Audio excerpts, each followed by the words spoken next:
Santiago Camacho. Como es lógico, sé que sois muchísimos los conspiradores que os emocionéis con sus historias, nosotros también, por supuesto. Hemos recibido muchas cartas porque en un par de semanas Santiago, que estaba con sus cosas, pues claro, no nos traía nuevas historias y nos reíamos amablemente con vosotros, con esos mails que nos enviabais, porque decíais, ya estáis conspirando contra Santiago, ya no está en su sección porque se mete con los grandes poderes. No, Santiago sigue en el equipo y en primera línea. Nos habéis escrito muchas veces hablando de la cara de Marte, ¿verdad? Esa sonda Viking que de repente en el planeta rojo describe algo como ruinas.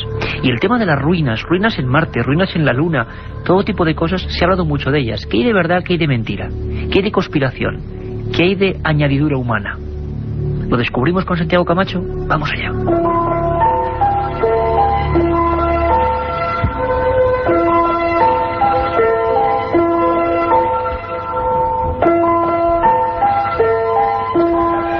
Ya hemos explicado en este programa, en más de una ocasión, las teorías que existen respecto a que la conquista de la Luna fue un simple fraude.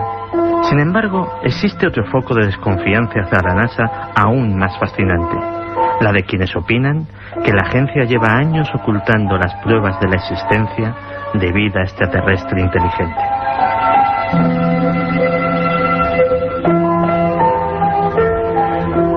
Estas teorías experimentaron un renovado impulso en el verano de 1996, cuando se anunció por parte de la agencia el descubrimiento en la Antártida de un meteorito que contenía microbios fósiles, un meteorito procedente de Marte. A partir de aquel entonces se hizo popular en el mundo la figura de Richard Hoagland, un divulgador científico que trabajó para la CBS durante el proyecto Apolo y que afirma, ni más ni menos, que existen restos arqueológicos tanto en la Luna como en Marte.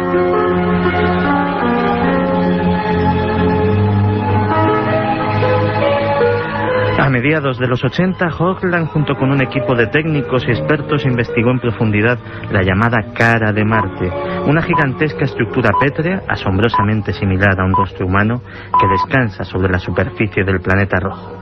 Llegaron a la conclusión de que era artificial.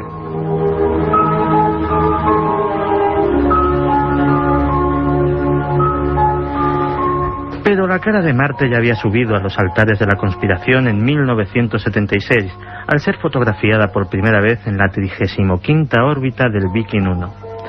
Descubierta por los analistas de imagen Vincent Di Pietro y Gregory Molenar, su principal defensor ha sido realmente Hoagland, quien es conocido ya desde hace tiempo con el sobrenombre de El Hombre de la Cara.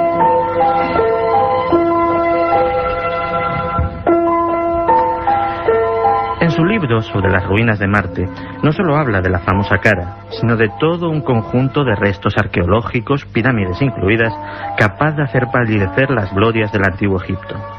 A su alrededor, Hoagland ha creado también una verdadera industria del merchandising, con gorras con la cara de Marte, tazas de café con la cara de Marte, pegatinas, esculturas, pósters y una de las páginas web más vistas de Internet.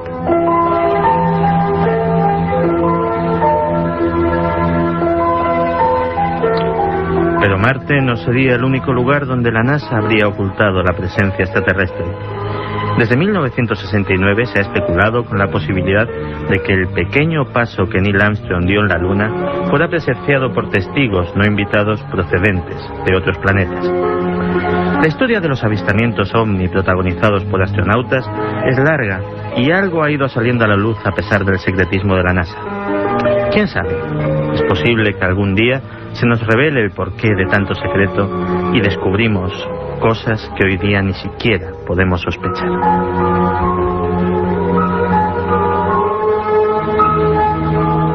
Un viaje en busca del misterio.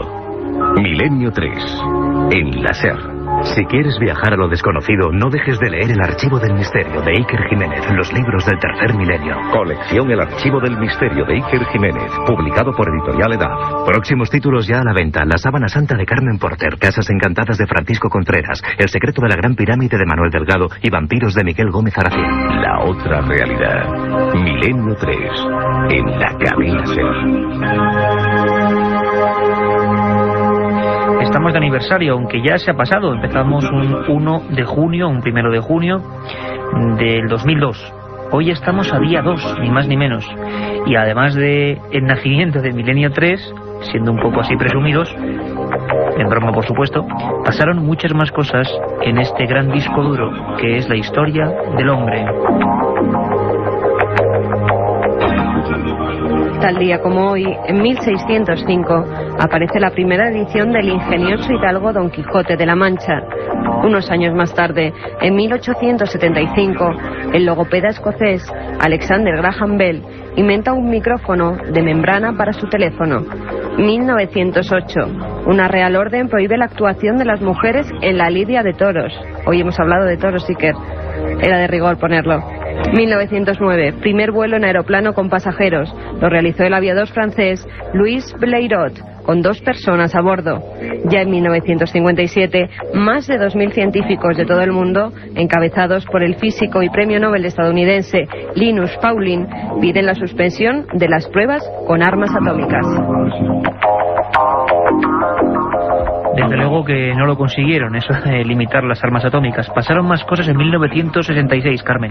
La sonda lunar Surveyor 1 de Estados Unidos aluniza después de un vuelo de 3 días. En 1967, el periódico Informaciones publica que en San José de Valderas, cerca del restaurante La Ponderosa, más de 20 personas afirmaron haber visto una bola de fuego que recorrió varias veces la zona, volando muy bajo y que acabó posándose a unos 50 metros de ellos, usando una especie de patas de trípode. En el suelo quedaron unas huellas y una zona bastante grande del suelo, como si hubiera sido sometida a una gran temperatura. 1973. El Lute es detenido en el barrio de Juan 23, en Sevilla, con su hermano el Toto. Y ya en 1989, biólogos italianos encuentran un nuevo y sencillo mecanismo para crear animales transgénicos en laboratorio. Un sinfín de cosas, un 2 de junio, entre ellas una historia apasionante, año 67, el ovni de San José de Valderas, aquí al ladito, cuando esa zona de Madrid era pues campo casi desolado, en los castillos del Marqués de Valderas. Os preguntéis mucho por esa historia de Humo y los ovnis de Alcorcón y de Aluche.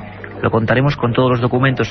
Pero si ahora, si os parece, si os viene bien el plan, a estas horas de la madrugada, cogemos la mochila, cogemos la cámara del alma y el micrófono que recoge los sentimientos y vemos eso que es transcurrir la vida y el misterio, en definitiva la radio, Milenio 3. Carlos Barroso se ha marchado a Haití, ni más ni menos, y nos va a contar cosas.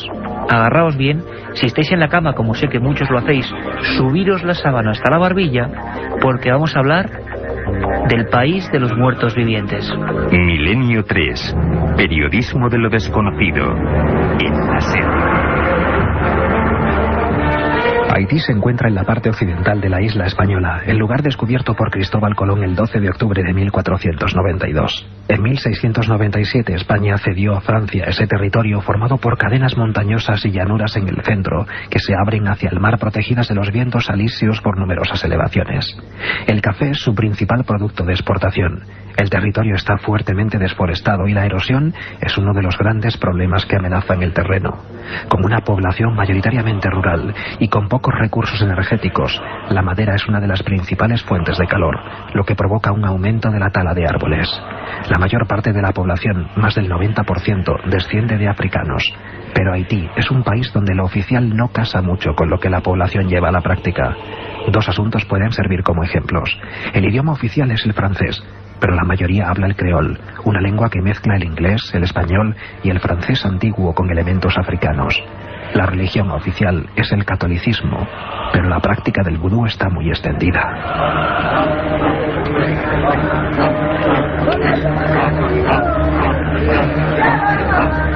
Es este uno de los aspectos más oscuros que perviven en un país que hace relativamente poco tiempo, en 1995, accedió a un sistema democrático después de haber vivido dictaduras y golpes militares. El vudú evoca en Haití un mundo de misterios y rituales en los que se mezcla de manera siniestra la creencia cristiana con antiguas prácticas africanas. Un mundo en el que la magia negra, los cánticos, los bailes y el sonido de los tambores se mezclan en una interminable muestra de irracionalidad. Los Jungan, o brujos que dominan las técnicas del vudú, son los encargados de planificar los rituales.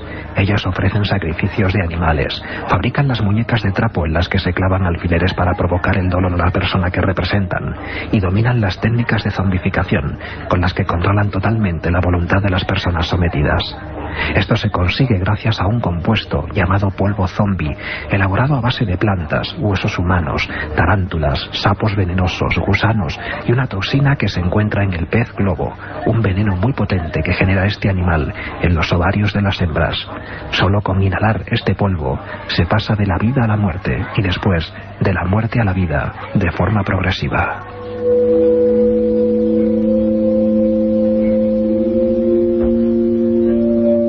La zombificación, algo insólito e inexplicable para la ciencia, es un hecho todavía hoy en el país. Bien, es verdad que antaño la existencia de los muertos en vida estaba más extendida, pero los casos constatados son relativamente recientes. En 1962, Clarivius Narcís comenzó a sentirse mal de manera inexplicable.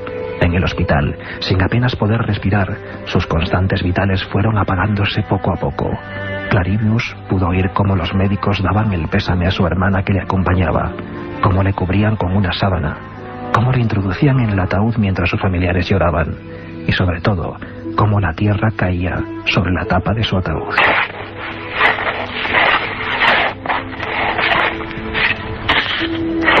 Clarivius Narcís ya no pudo oír más nada hasta que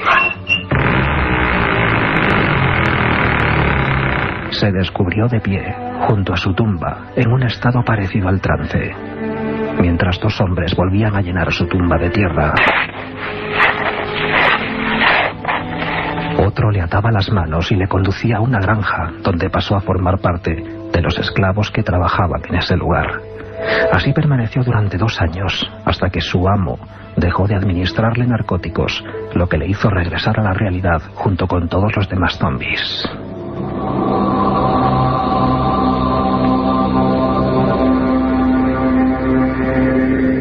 Historias como esta se repiten en Haití de manera casi incesante. Cuenta una leyenda que un brujo lanzó una maldición contra una joven que le rechazó. Al poco tiempo la muchacha murió. Para introducirla en el ataúd demasiado pequeño para ella, tuvieron que doblarle el cuello. Uno de los asistentes a su funeral le provocó una pequeña quemadura en el pie. Al poco tiempo, la joven fue vista acompañando al Jungan que la maldijo. Años más tarde, la chica apareció en su casa, explicando que el brujo se había arrepentido y había liberado a todos sus zombies. En Haití no es difícil encontrarse tumbas abiertas en los cementerios y ataúdes reventados por doquier. Aún hoy, los haitianos tratan de asegurarse de que sus familiares fallecidos no serán convertidos en zombies. Se endeudan para comprar lápidas muy pesadas, entierran los cadáveres en los patios de sus casas, rematan los cuerpos para asegurarse de que están realmente muertos, o velan las tumbas durante varios días, seguidos hasta convencerse de que el cuerpo ya está descompuesto. Cualquier cosa para evitar que sus personas más cercanas acaben convirtiéndose en máquinas de carne y hueso a las órdenes de un brujo del vudú.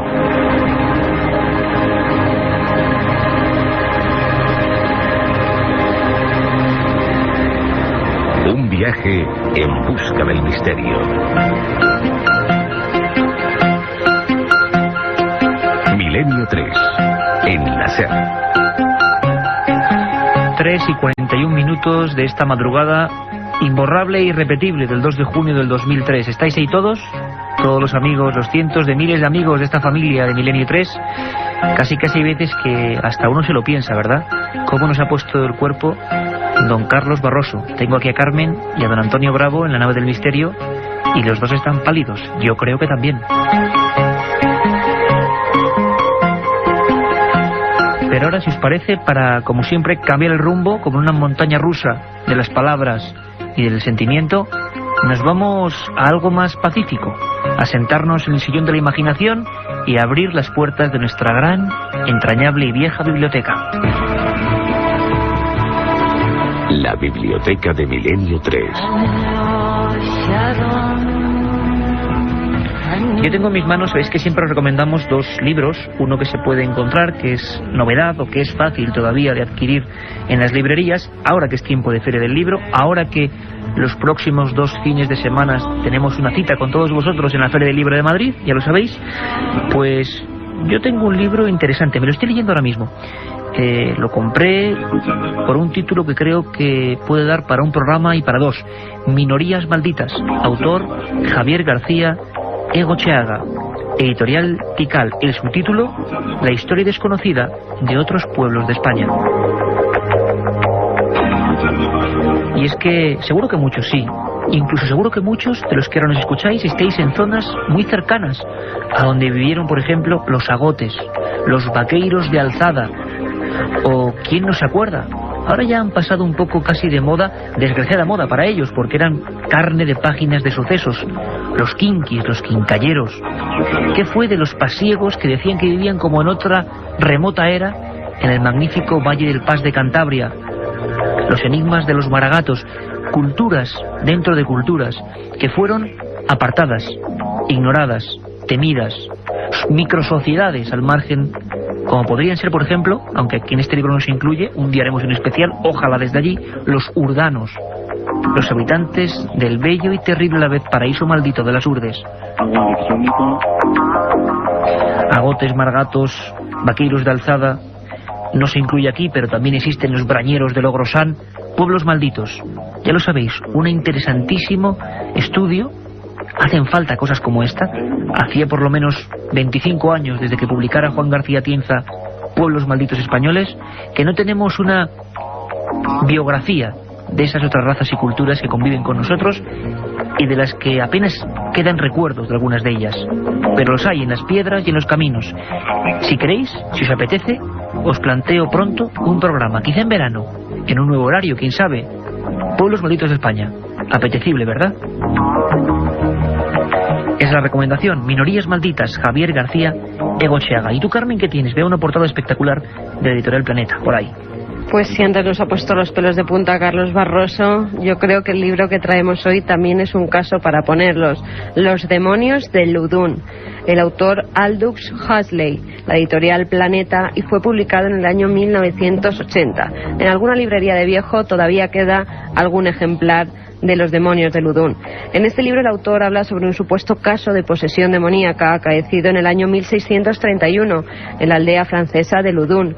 Allí, según dice Huxley, las monjas de un convento de Ursulinas aseguraban estar poseídas por demonios que les engendraban espantosos impulsos hacia el párroco local, hombre culto y hermoso, adorado por las mujeres de la aldea y detestado por sus maridos.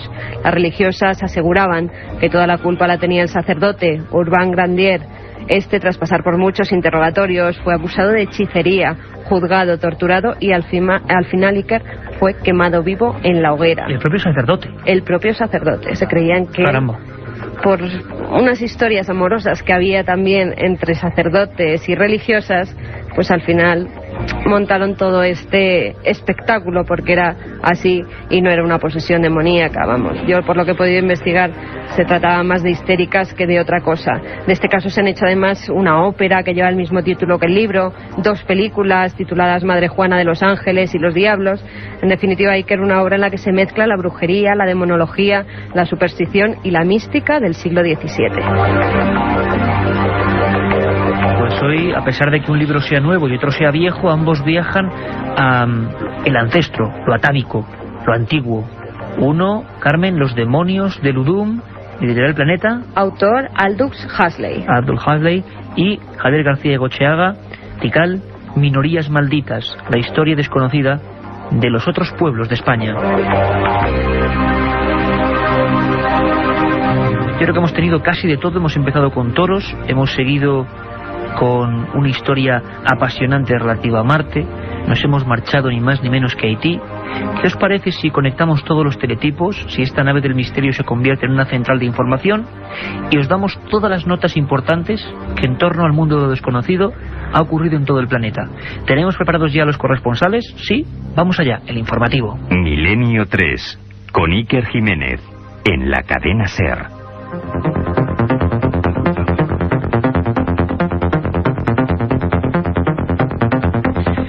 que hay noticias, bueno, interesantísimas, incluso a nivel histórico. Hablábamos hace un tiempo, Carmen, de los restos de Cristóbal Colón, ni más ni menos. Ahora se añade al misterio los restos de su hijo Hernando. Muy poco se sabe, es increíble, del descubridor de América, de ese hombre que en un principio creía haber descubierto la India, y algunos estudiosos sostienen incluso que murió creyendo que había descubierto la India, no América. Bueno, ¿qué pasa con los restos de Cristóbal Colón, atentos todos, y de su hijo Hernando, Carmen? Especialistas del Departamento de Medicina Legal de la Universidad de Granada exhumarán hoy los restos de Cristóbal Colón y de su hijo Hernando Colón, que se encuentran en la Catedral de Sevilla, para aclarar su autenticidad. El director de la investigación, el profesor José Antonio Lorente, dice que tras una primera identificación mediante el análisis genético del ADN de los huesos de Colón y su comparación con los de su hermano, su hijo o de otros parientes, se procederá a la investigación secundaria, que podría confirmar la hipótesis de que el descubridor era hijo del príncipe de Viana. Por su parte, el historiador Marcial Castro afirmó que esta prueba servirá para demostrar si el almirante está enterrado en Sevilla o, por el contrario, en el Faro de la República Dominicana, donde hay otra tumba en la que se dice que está enterrado el navegante. Y es que el enigma de Colón, bueno, daría, yo siempre sabéis que es mi eterna cantinela, para otro programa. Llevamos casi 100 programas, creo que este es el 91, y no hacen más que surgir temas. Es maravilloso, el enigma de Colón. Yo os propongo, si os parece, otra propuesta, ¿vale? A todos vosotros. Antes de Colón, dicen que, por ejemplo, un vikingo terrible, Erik el Rojo, fue el primero en llegar de Groenlandia a América, el primero en pisar esa terra incógnita. ¿Será verdad? ¿Será mentira? Os propongo ese programa, ¿lo aceptamos? Vamos allá. Pero hay noticias, y noticias bien contrastadas, con corresponsales de la cadena SER desde el lugar de los hechos, como va a ocurrir ahora, que nos dejan un poco consternados, ¿no? A veces la realidad supera cualquier ficción. En Argentina, escuchad bien, afirman haber captado señales no del espacio, Carmen, sino del interior de la Tierra. Los científicos argentinos aseguran haber captado señales radioactivas y niveles de electricidad provenientes de la profundidad de la Tierra, en una zona de la precordillera de los Andes, donde frecuentemente se producen avistamientos de objetos volantes no identificados. Nos lo cuenta la corresponsal de la SER en Argentina, Isabel Cuevas. Dos científicos argentinos han captado señales electromagnéticas que emanan de la profundidad de la Tierra en una zona de la precordillera de los Andes, donde testigos dicen haber filmado ovnis introduciéndose en las montañas. Omar Gese y Jorge Milstein consideran que las microondas registradas a cerca de 3.000 metros de altura, cerca del Nevado de Cachi, en el noroeste argentino, no son originadas por causas naturales, sino por tecnología que escapa al conocimiento humano. Gese ha indicado que una de las hipótesis es que en esa zona haya una boca de entrada de aeronaves a una suerte de ciudadela intraterrena, a la cual también se puede acceder desde otros países andinos como Perú y Ecuador. Más allá de la parte turística, y que ya se ha transformado en un lugar donde mucha gente quiere ir a ver lucecitas y demás, el fenómeno está presente en el lugar desde hace miles de años. Eso está registrado en petroglifos en la zona, en leyendas. Las imágenes recogidas en las filmaciones muestran aeronaves de enorme tamaño que se trasladan a gran velocidad y se dividen en varios aparatos que luego vuelven a unirse. Estos objetos voladores penetran en un área montañosa rica en minerales. Los dos expertos piensan seguir midiendo las ondas electromagnéticas que allí se registran con instrumentos más precisos. Y ahora vamos al epicentro del milagro, un tema en el que tú, Carmen, iba a decir es experta, pero a nosotros los periodistas de Milenio 3, que somos solo eso, periodistas, no nos gusta llamarnos expertos de nada. Somos investigadores, contadores de cosas para que vosotros sepáis más. Pero es que es uno de tus temas preferidos. Hace menos de un mes hicimos un especial sobre misterios de la Iglesia y parece que hay un nuevo misterio de la Iglesia, en esta ocasión en Chile, porque carabineros de ese país han notificado, ni más ni menos que al Vaticano, el presunto milagro por la intercesión de un sacerdote. Una especie de amalgama extraña que nos parece de otro tiempo y que ha pasado ahora mismo, Carmen. El director general de Carabineros de Chile, Alberto Cienfuegos, viajará hasta el Vaticano para dar conocimiento de un presunto milagro que ha salvado a uno de sus agentes. El sargento Luis Pezo Matamala, mientras estaba de servicio, fue alcanzado por una bala que se alojó en su cráneo.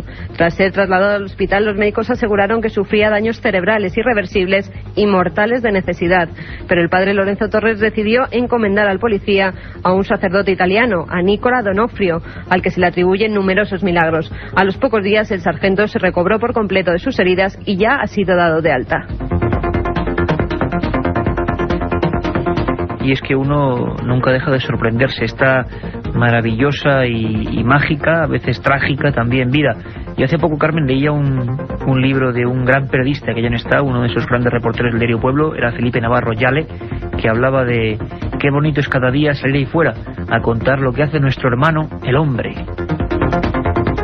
Y es que el hombre, nuestro hermano, tiene la capacidad de hacer lo peor y lo mejor.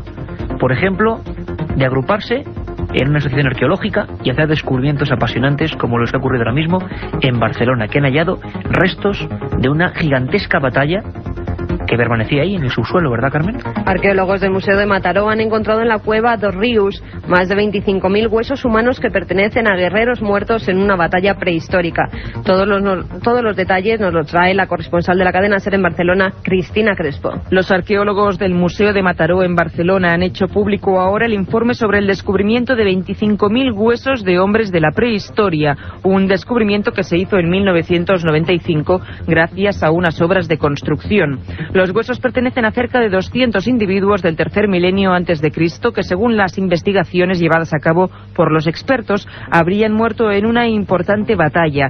Entre los restos hay tantos de hombres como de mujeres y junto a ellos se han encontrado hasta 80 puntas de flecha de sílex que se lanzaban con arco.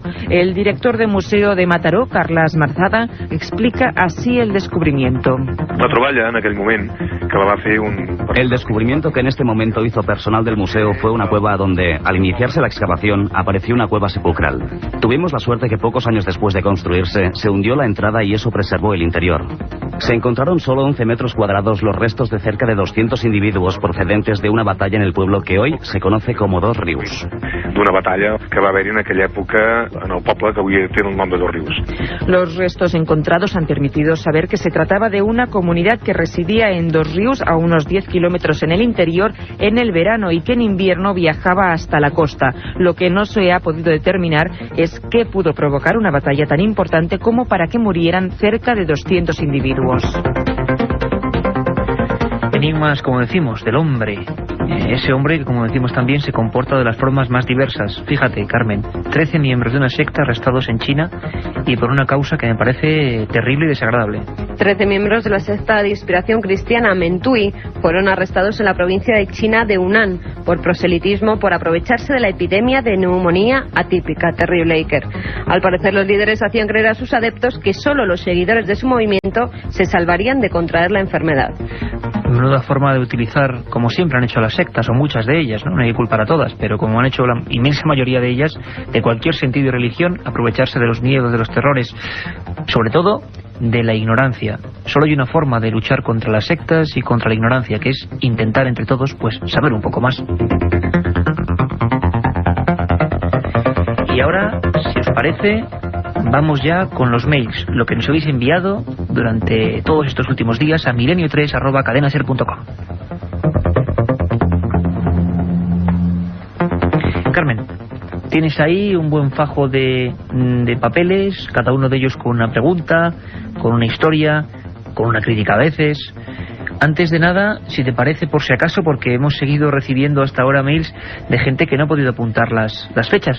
¿Te parece y os parece que lo repitamos? Vamos a repetir, de la no hay Feria del ningún Libro. problema. Vamos allá, estamos a vuestra disposición. Iker Jiménez estará firmando en la Feria del Libro de Madrid el sábado 8 de junio en la caseta 87, el 14 de junio en la librería Salamanca en la caseta 367 y el domingo 15 de junio en la caseta 47. Por mi parte, yo estaré el sábado 14 de junio, todo es por la tarde, de 6 a 9 de la noche estaremos dispuestos para todos y estaré en la caseta número 87. Y además los amigos del Archivo del Misterio, como Manuel Delgado o Francisco Contreras, estarán creo que también los viernes incluso, es decir, de viernes a domingo. Si os dais un garbeo por la Feria del Libro, será un placer pues que parte de este equipo de personas que está a vuestra disposición, como decimos, y que quiere informar lo mejor posible, y bueno, estrechemos vuestras manos y compartamos un momento de cultura y de amistad y nos veamos los rostros.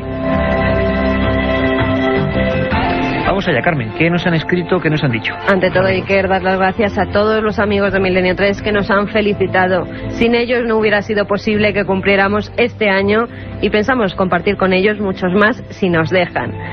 Y ahora vamos con los mails. Ángel Tato Bermejo nos dice: hola Iker y todos los que hacéis posible Milenio 3. Quería proponer un tema para que lo tratéis en alguno de vuestros fantásticos e inigualables programas. Este no es otro que el controvertido y nunca bien aclarado tema de viajar en el tiempo. Viajar en el tiempo. Mira, hace bien poco, compañero, ha salido una noticia que publicó, creo que el Time incluso, eso le dio un carácter, ¿no?, de importancia, y era una especie de leyenda urbana moderna de un jugador de bolsa que estaba haciéndose absolutamente rico, que le investigaron porque era imposible que ganase tanto y afirmó haber venido del futuro. Al final parece que es una leyenda urbana, por supuesto, pero ¿todos son leyendas urbanas? ¿Ha habido gente que lo ha intentado? La ciencia ahora mismo dicen que en la URSS, en la antigua Unión Soviética, hoy en Rusia, se están haciendo pruebas de este tipo. ¿Está ocurriendo ahora? Haremos un programa. Después de estas horas de fútbol nos gustaría conectar rápidamente con dos puntos informativos. La expectación es tremenda. De nuevo una imagen, después de la tragedia de las Torres Gemelas, vuelve a colapsar los informativos de todo el mundo, sin discusión. Vamos a saludar en Washington a Javier del Pino para saber sociológicamente cómo sigue afectando, más o menos unas 36 horas después del incidente, a ese país. Lo haremos de una forma concreta porque luego también nos sumergiremos en Internet, un mundo, a diferencia de cuando ocurrió la tragedia del Challenger, es que no había Internet, y ahora ya se puede decir que se está supurando ya las primeras teorías conspiranoicas, seguramente falsas, por supuesto, pero es curioso ver cómo también muchas personas, millones de ellas interconectadas en la red, empiezan a especular por su cuenta con qué habrá ocurrido. Escuchamos a Javier del Pino. Buenas noches. Buenas noches. Dicen los sociólogos que Estados Unidos lleva algo más de un año preparado para sobresaltos. Desde el 11 de septiembre a veces da la impresión de que el tiempo que pasa es tiempo en el que no ha pasado nada, porque todos daban por hecho que habría más atentados. Pero el país no estaba preparado para esto. Hace 17 años, cuando explotó el Challenger, la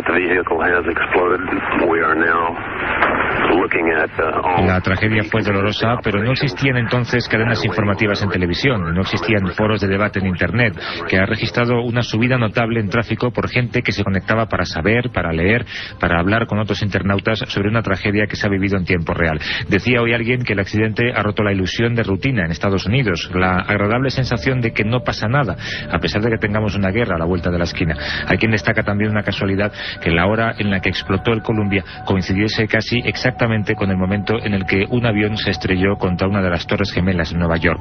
Casi nadie ayer por la mañana tenía en sus planes contemplar el aterrizaje de la nave. Posiblemente las televisiones ni siquiera lo habrían retransmitido en directo, porque la conquista del espacio se contempla aquí como un proceso en marcha del que hay que sentirse orgulloso, pero sin prestarle demasiada atención. Hoy la gente, en cambio, se ha despertado con una sensación parecida al 12 de septiembre del 2001, la del día después de una catástrofe tan extraña que parece una pesadilla. Catástrofe extraña que parece una pesadilla. Imaginamos que en Israel la conmoción habrá sido muy parecida. Viajaba en este vuelo de la nave Columbia Ilan Ramon. Se había convertido en algo así como un embajador judío en las estrellas. Y no pocos en Internet ya empiezan a, por lo menos, sospechar. La sospecha es una palabra casi congénita de la red de redes. ¿Qué habrá ocurrido? ¿Qué pasa? ¿Quiénes son los culpables? Aunque quizá los culpables solo sean, como parece, las máquinas. Buenas noches en Jerusalén, Julio de la Guardia. Buenas noches desde Jerusalén. La pérdida del primer cosmonauta israelí, Ilan Ramon, ha supuesto una auténtica conmoción nacional. El primer ministro Ariel Sharon ha ordenado colocar a media asta las banderas de todos los edificios públicos en señal de luto por la muerte de quien fuera durante unos días el primer embajador de Israel en el espacio. Precisamente por esto, Ramón llevaba consigo una Torá microfilmada y una mezuzá, que es el detalle con inscripciones bíblicas que colocan los judíos en el marco de la puerta de casa. Además, la ministra de Educación, Limor Livnat, daba una directiva a todas las escuelas públicas para que éstas dedicaran una hora de clase a discutir sobre el personaje que ha dejado de ser uno de los principales símbolos del país para convertirse en un auténtico mito nacional. A pesar de la tremenda consternación causada por esta experiencia frustrada, Ariel Sharon ha asegurado en el Consejo de Ministros que Israel tardará poco en enviar nuevos embajadores al espacio. Conmoción en esos dos puntos cardinales importantes. Santiago Camacho es nuestro conspiranoico particular, lo conocéis todos en ese Milenio 3 segunda edición que hacemos siempre de 3 a 4.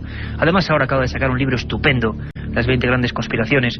Hablaremos mucho de él y con él, pero en esta ocasión le hemos mandado un pequeño cometido.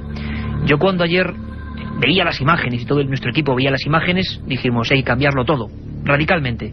Y vamos a intentar descubrir por qué este mundo decíamos es tan hermético y cuántos misterios. Va a ser imposible en media hora, lo haremos en más ocasiones, pero vamos a intentar mostrar a la gente que este mundo sigue siendo una esfera un tanto enigmática. Santiago Camacho inmediatamente se ha metido en todos esos foros que él conoce, foros de conspiración, foros de discusión, foros de debate, porque la opinión pública, la auténtica leyenda urbana, esa que tanto nos hace disfrutar de ella Katia Rocha todas las madrugadas, las leyendas urbanas son ya instantáneas, están surgiendo, hay rumores.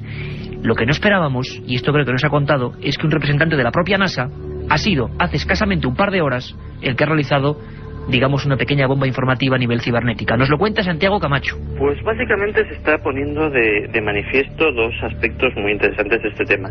Uno de ellos completamente inédito, y es que parece ser que todo esto podía deberse, entre otras cosas, a un caso de negligencia casi criminal. Me explicaré. Don Nelson, ingeniero de la NASA durante 36 años, escribió recientemente, ni más ni menos que al presidente Bush, para pedir una moratoria en las misiones de la lanzadera espacial, puesto que los recortes de presupuesto estaban haciendo que las medidas de seguridad se estuviesen relajando excesivamente. No se le hizo caso y bueno, él vaticinaba una catástrofe en una de las futuras misiones, algo que desgraciadamente se ha hecho realidad.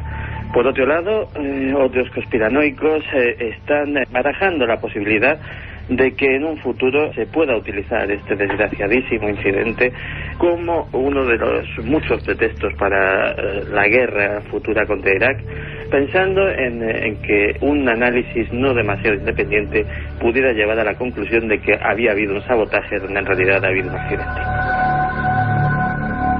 Internet que hierve en todo el mundo con suposiciones muchas veces completamente erróneas, pero que nos demuestra qué importante para la opinión pública a partir de ahora es este mundo informático y ultrademocrático en el que cualquiera puede decir a cualquiera cualquier cosa. Recordáis seguro a Yuri Gagarin, ¿verdad? Y vamos a dedicar lo que resta del programa sobre todo a los astronautas rusos, el mundo más cerrado en sí mismo, los que no informaban nunca de casi nada, y ahora periódicos como Pravda, basta decir que era la voz de la Unión Soviética, empiezan 50, 40 años después a desvelar historias dignas del misterio, dignas de la ciencia ficción, pero reales, con hombres y fallecidos reales. Vamos a dar hoy sus identidades, vamos a comentar sus circunstancias.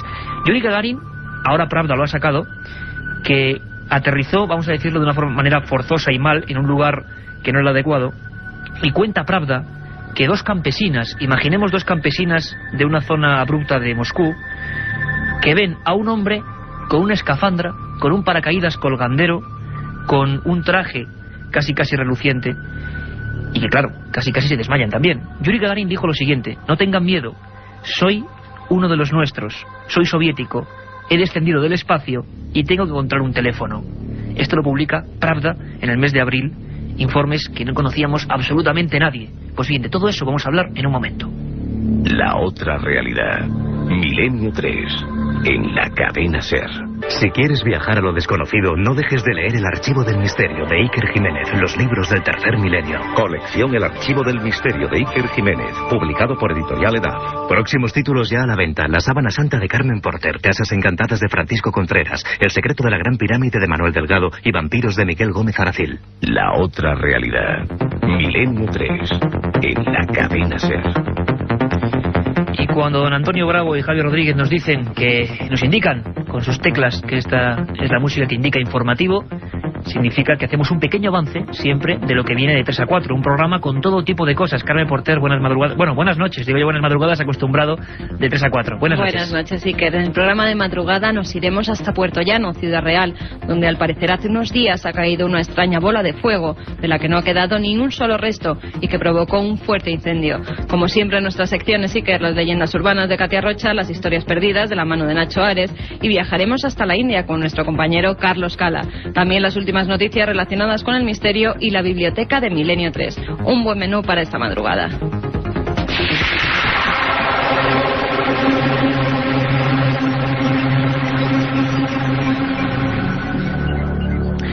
Hablábamos de antes de Yuri Gagarin, un auténtico héroe nacional que ahora quizás se ha visto un poco soliviantado por informaciones realmente dramáticas.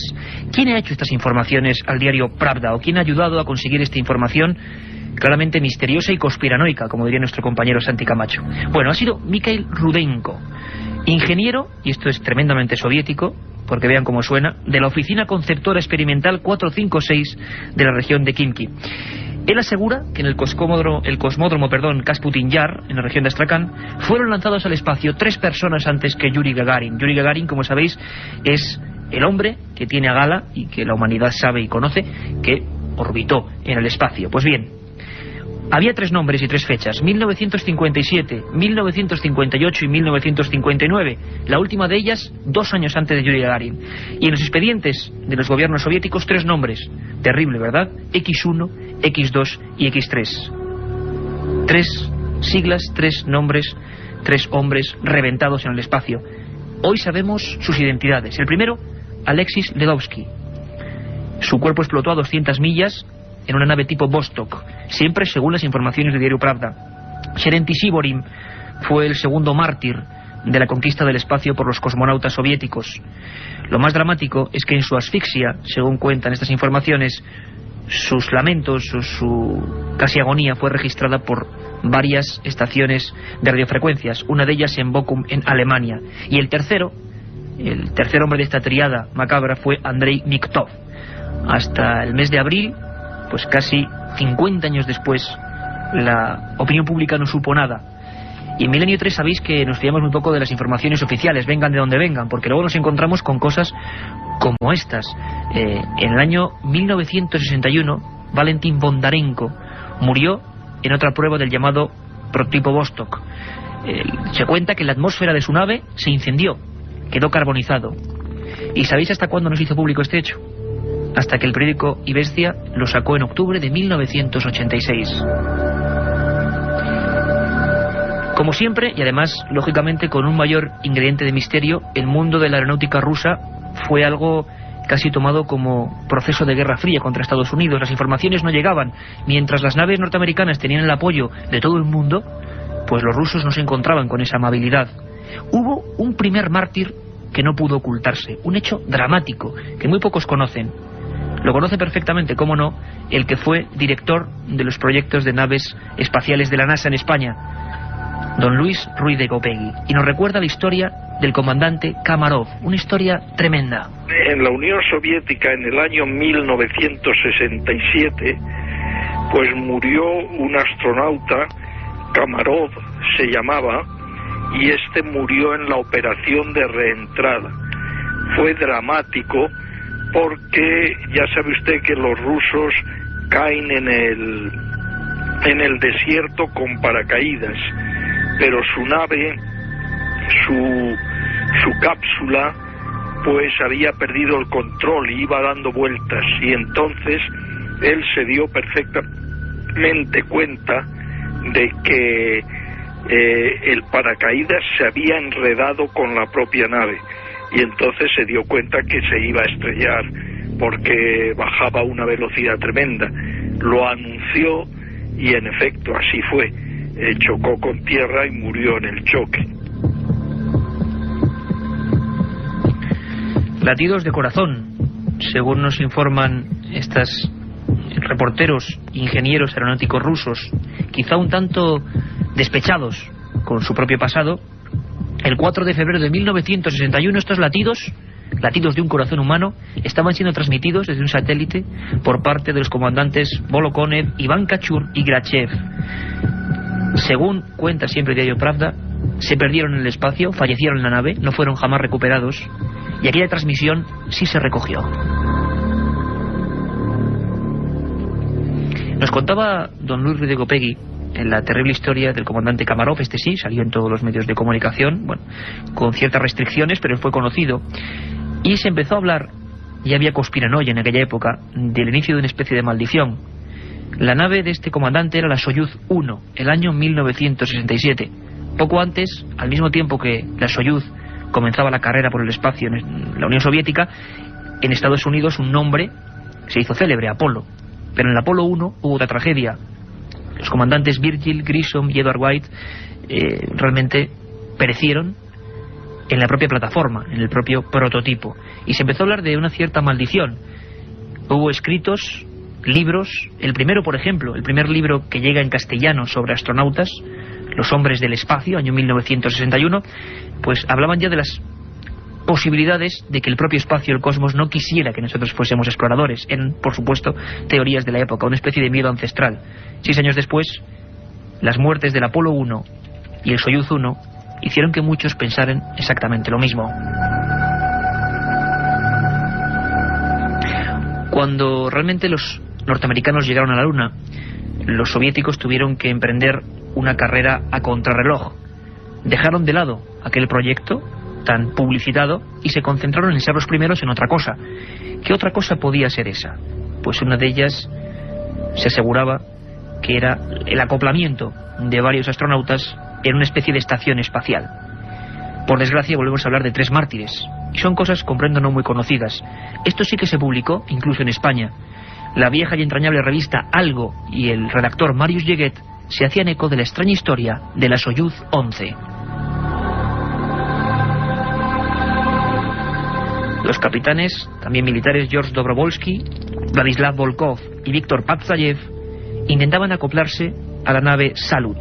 Eran hombres casi bromistas, intentando contrarrestar la propaganda de Aldrin, Armstrong y Collins llegando a la Luna. Los rusos incluso dedicaron a ellos minutos de televisión, conexiones, había incluso chistes. Eran los héroes. Pero los héroes llegaron muertos, dentro de la nave, sin decir ni mu, y nadie nunca lo pudo explicar del todo. Se lo preguntamos a don Luis Ruiz de Gopegui, director de la NASA en España en aquella época. La Soyuz 11 se desacopló, estaba acoplada a una estación espacial, me parece que era la Salyut, no me acuerdo cuál, pero estaba acoplada. Se desacopló y al desacoplarse se produjo una pérdida de atmósfera, y entonces los astronautas no les dio tiempo de cerrar la llave de paso y la atmósfera se les fue fuera, la atmósfera que había dentro de la nave, se quedaron en vacío y por tanto murieron de forma trágica, se les explotaron las venas y en fin fue una muerte muy... Luego ya cuando cayó a tierra, ya en el centro de control sabían perfectamente que estaban muertos porque no respondían a sus llamadas y porque ellos habían observado en la telemedida que se habían quedado sin atmósfera. Sabéis que hay un mail, milenio3@cadenaser.com, un contestador 915324532, y que damos todo este equipo buena cuenta de todas vuestras sugerencias y peticiones, críticas, alabanzas, lo que queráis. milenio3@cadenaser.com. Estamos imbuidos, se ha convertido este set, este estudio 1 de la cadena SER en una auténtica nave espacial, en tierra eso sí, pero con la imaginación y con las esperanzas en el cosmos. Hablábamos de esas 3 muertes y yo me imagino a los reporteros incluso de televisión, a las personas ingenieras aeronáuticas rusas, cuando no comprendían cómo Volkov, Dobrovolsky y Patsayev no respondían, cómo habían sido tan ufanos en lo que era el trayecto de vuelta y cómo durante horas no respondían, casi lo que ocurrió desgraciadamente con el Columbia.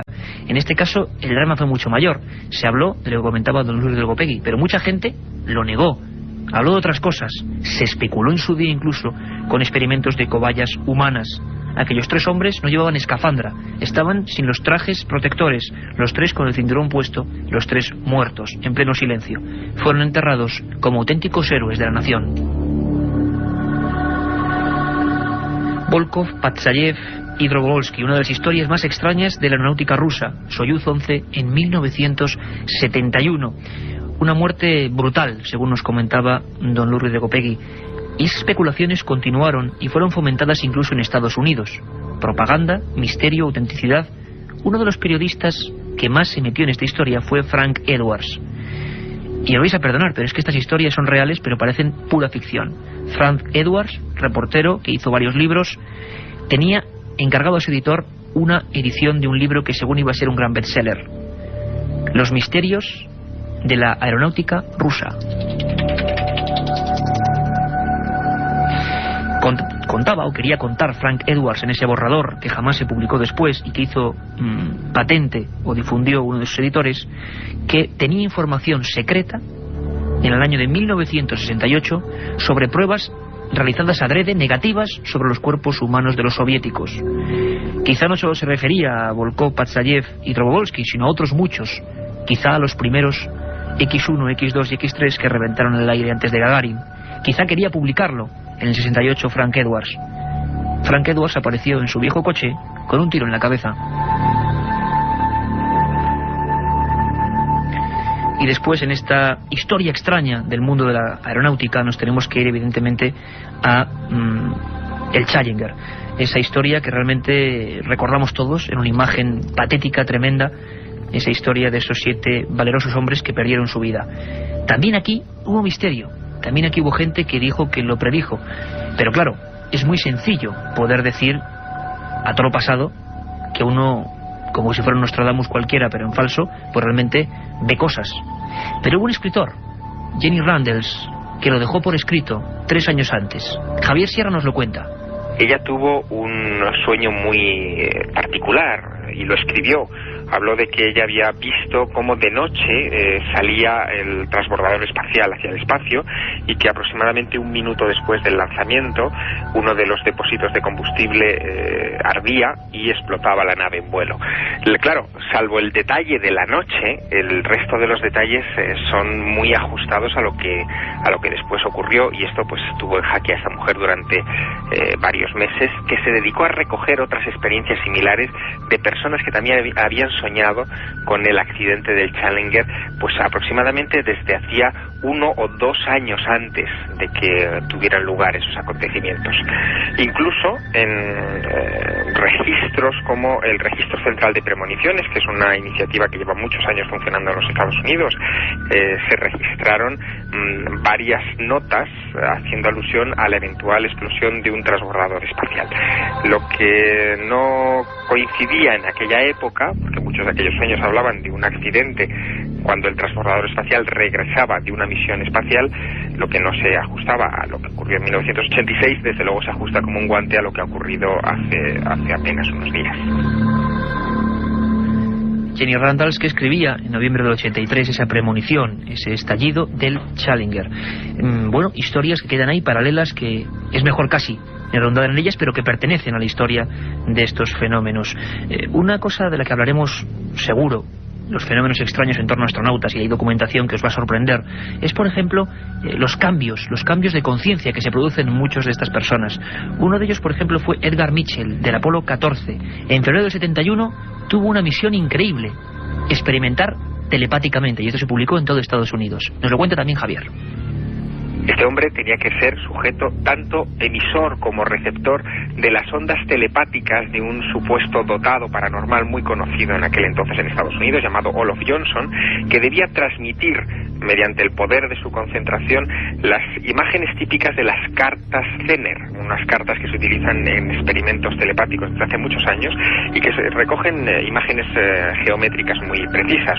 El resultado de aquellos experimentos fueron 275 ensayos, pues fue bastante sorprendente porque hubo un índice de aciertos que superaba casi el 40%. Después de aquel vuelo del Apolo 14 sufrió una transformación personal muy seria y se convirtió en uno de los principales defensores de la validez científica de la parapsicología, llegando incluso a ser uno de los miembros fundadores de una organización internacional importante que entonces recibió el nombre de Instituto de Ciencias No Éticas y que se ha dedicado prácticamente hasta nuestros días a defender precisamente que todo lo relacionado con la investigación psíquica humana debería tener un lugar de honor en todas las universidades del planeta. En definitiva, enigmas que sobrevuelan, nunca mejor dicho, a los hombres del espacio, estos auténticos héroes. Iremos sabiendo muchas de ellas, seguro. Don Luis Ruiz de Gopegui, nos comentaba que a día de hoy vamos empezando a saber muchas cosas, sobre todo de la aeronáutica rusa, que se ocultaron. Algunas terribles, muertes de cientos de civiles. En todo el tiempo que existió la Unión Soviética, pues en efecto no había ninguna transparencia, y entonces pues así como los americanos indicaban todo lo que hacían y todo lo que pasaba y cuando había muertos pues indicaban el número de muertos y todo, pues los soviéticos no lo hacían así porque su política era completamente distinta. Una vez que apareció Rusia, pues se han empezado a desvelar muchas cosas y entonces se ha sabido muchas cosas que antes no se sabía. Pero lo que es evidente, porque esto se detectó desde el espacio, que los soviéticos tuvieron explosiones muy importantes en la rampa de lanzamiento.